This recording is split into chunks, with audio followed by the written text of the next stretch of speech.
अल्हम्दुलिल्लाह वस्सलातु अला रसूलिल्लाह। गुस्ल के दौरान जो कान धोने का मसला है, इस सिलसिले में मेरे सामने एक दो वीडियो आई जिनमें इस मसले को बड़ा मुश्किल करके बयान किया गया है और उस तरीक़े पर अगर अमल किया जाए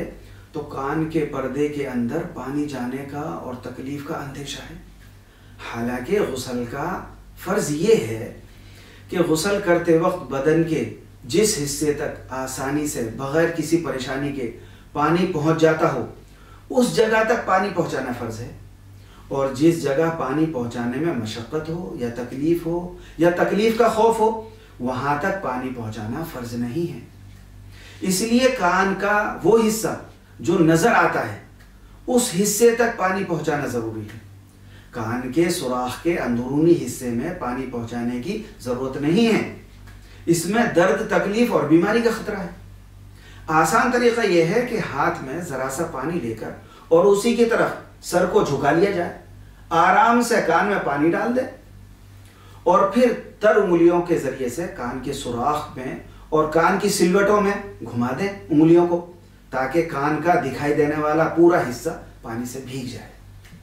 और अगर आप इससे भी ज़्यादा कान की सफाई चाहते हैं तो एक हाथ की उंगली कान के सुराख में दाखिल करके दूसरे हाथ से पानी बहा दें, या किसी डोंगे वगैरह से और मग्गे वगैरह से पानी लेकर कान के सुराख पर डाल दें कान पर। इस तरह कान के सुराख के अंदर पानी भी नहीं जाएगा और सुराख के ऊपर की तरफ जो कान की सिलवटें हैं और बलें हैं उनमें पानी अच्छी तरह से भी चला जाएगा और उनमें जो साबुन या मैल वगैरह है वो भी धुल जाएगा।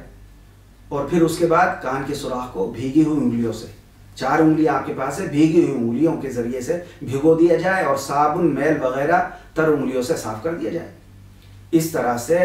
कान बहुत अच्छी तरह से धुल जाएगा और कान के सुराख के अंदरूनी हिस्से में जो मैल जमा हो जाता है अंदर के हिस्से में, वो गुस्ल में साफ करना ज़रूरी नहीं है।